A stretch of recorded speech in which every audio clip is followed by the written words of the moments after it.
नमस्कार दोस्तों, स्वागत है आप सभी का किसान बुलेटिन में और मैं हूं आपके साथ पारुल यादव। चलिए नजर डालते हैं किसान बुलेटिन में आज की बड़ी हेडलाइंस पर। ग्वालियर में खोला गया प्रदेश का पहला कृषि ओपीडी। यहां हर बीमार फसल का होगा इलाज। सरकार ने किसानों के हित में लिया बड़ा फैसला। अब खुद बिजली बनाकर उठा सकेंगे कई लाभ। नीलगिरी की खेती को बढ़ावा दे रही है छत्तीसगढ़ सरकार। किसानों को दी जा रही है 25,000 रुपए की सब्सिडी।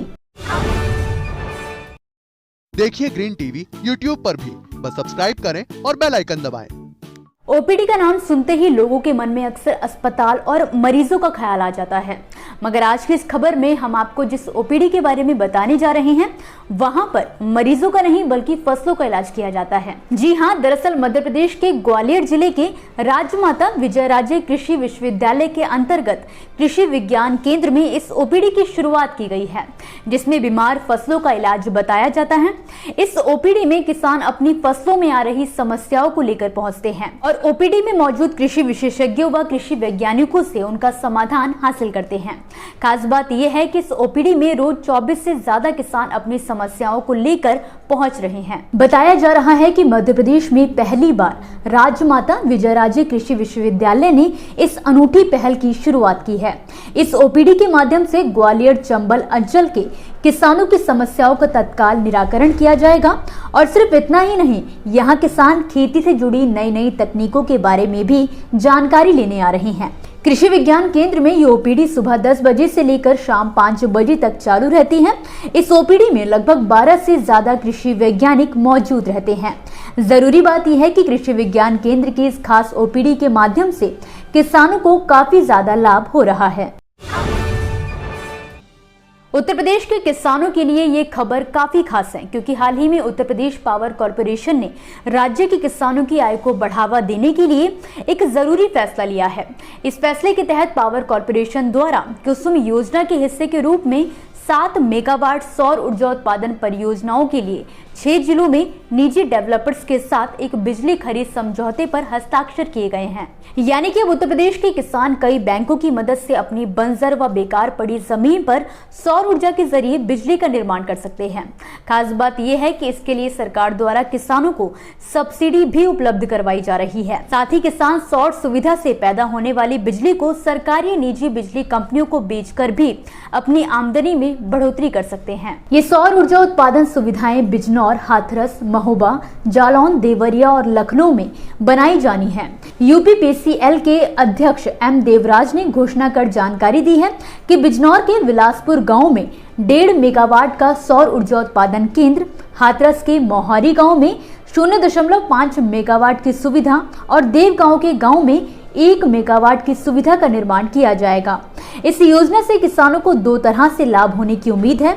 पहला, वो पुराने डीजल सिंचाई पंपों को सौर ऊर्जा संचालित सिंचाई पंपों से बदल पाएंगे और दूसरा, वो सोलर प्लांट से पैदा होने वाली बिजली को बेचकर अतिरिक्त आय अर्जित कर पाएंगे। किसानों की आय में बढ़ोतरी करने के उद्देश्य से सरकार की तरह तरह की योजनाओं से हम आपको हर दिन अवगत करवाते हैं। इसी कड़ी में अब छत्तीसगढ़ सरकार द्वारा भी एक नई योजना की शुरुआत की जा रही है, जिसके तहत सरकार की ओर से किसानों को वन आधारित फसलों की ओर प्रोत्साहित किया जा रहा है। इसके लिए सरकार ने नीलगिरी की फसल को चुनते हुए किसानों को इसकी खेती करने पर 25,000 रुपए अनुदान के तौर पर देने का फैसला किया है। आपको बता दें कि राज्य में वन आधारित फसलों को बढ़ावा देने के लिए सरकार की ओर से मुख्यमंत्री वृक्ष संपदा योजना चलाई जा रही है। इस योजना के तहत नीलगिरी की खेती को प्रोत्साहित किया जा रहा है और इतना ही नहीं, सरकार की इस योजना के तहत किसानों को अपनी फसल की बिक्री के लिए इधर उधर भटकने की जरूरत भी नहीं पड़ेगी, क्योंकि सरकार ने खुद ही किसानों से नीलगिरी की खरीद करने का फैसला किया है। आपको बता दें कि नीलगिरी को यूकेलिप्टस भी कहते हैं। इसके पेड़ बहुत ऊंचे होते हैं, इनसे इमारती लकड़ी प्राप्त होती है। अब बात आती है सरकारी योजना की, तो छत्तीसगढ़ सरकार द्वारा सब्सिडी का लाभ किसानों को 3 किश्तों में दिया जाएगा। पहले साल पौधे के लिए सरकार 11,000 रुपए का अनुदान देगी और फिर दूसरे व तीसरे साल 7,000 हजार रुपए दिए जाएंगे। इस योजना के तहत आवेदन करने के लिए राज्य के किसान अपने जिले के कृषि विभाग कार्यालय और वन विभाग के अधिकारियों से संपर्क कर सकते हैं। दोस्तों, ये थी वो खबरें जिन्हें हमने आप तक विस्तार से पहुंचाया, लेकिन अब हम बात करेंगे कुछ ऐसी खबरों की जिनके बारे में भी आपके पास जानकारी होना जरूरी है। तो चलिए फटाफट से एक नजर डालते हैं खेती किसानी और कृषि क्षेत्र से जुड़ी आज की छोटी बड़ी अपडेट्स पर। किसानों को लुभाने और उन्हें आर्थिक तौर पर मजबूत करने के लिए केंद्र सरकार आम बजट 2023 से 24 में कृषि कर्ज को लेकर अहम फैसला ले सकती है। आपको बता दें, सरकार ज्यादा से ज्यादा किसानों को केसीसी का लाभ दिलाने के लिए अनेकों प्रयास कर रही है। इसी कड़ी में माना जा रहा है कि आने वाले बजट में किसानों को केसीसी के तहत 0% ब्याज पर 1 लाख रुपए तक की कृषि कर्ज का तोहफा मिल सकता है। उत्तर प्रदेश देश का सबसे बड़ा आलू उत्पादक राज्य है। देश के कुल उत्पादन का 35% आलू यूपी के किसानों द्वारा उगाया जाता है। मगर इस साल यही आलू किसानों को रुलाने लगा है। दरअसल आलू उत्पादन ज्यादा होने से मंडियों में आलू की आवक बढ़ गई है, जिसके चलते आलू का भाव औंधे मुंह आ गिरा है। लखनऊ स्थित दुबग्गा मंडी में आलू का भाव 6 रुपए तक पहुंच चुका है, जबकि किसान 4 रुपए प्रति किलो तक आलू बेचने के लिए मजबूर हैं।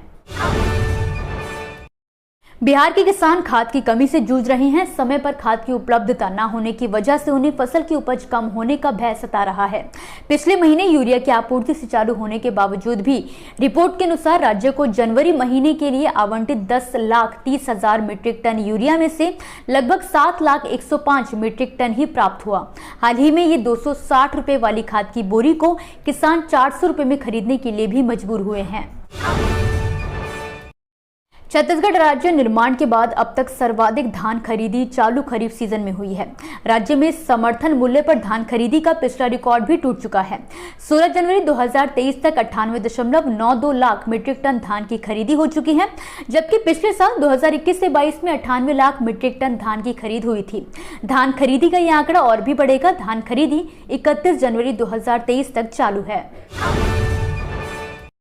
केरल के मुख्यमंत्री पिनरई विजयन ने बीते सोमवार को बाल पोषण पर आयोजित राष्ट्रीय संगोष्ठी का उद्घाटन करने के बाद सभी के लिए, खासतौर पर बच्चों के लिए पौष्टिक भोजन के महत्व पर जोर दिया और कहा कि सरकार द्वारा आंगनवाड़ी बच्चों को पौष्टिक आहार मुहैया कराने के लिए खास तौर पर पोषण युक्त बचपन योजना चलाई जा रही है, जिसमें 3 से 6 साल के बच्चों को सप्ताह में 2 बार अंडा और दूध दिया जाता है। विजयन ने कहा कि इसके लिए राज्य सरकार ने 61.5 करोड़ रुपए का बजट आवंटित किया है। इसी के साथ आज के किसान बुलेटिन की बड़ी खबरों में फिलहाल के लिए बस इतना ही। आप मुझे दीजिए इजाजत और देखते रहिए ग्रीन टीवी। नमस्कार। देखिए ग्रीन टीवी यूट्यूब पर भी, बस सब्सक्राइब करें और बेल आइकन दबाएं।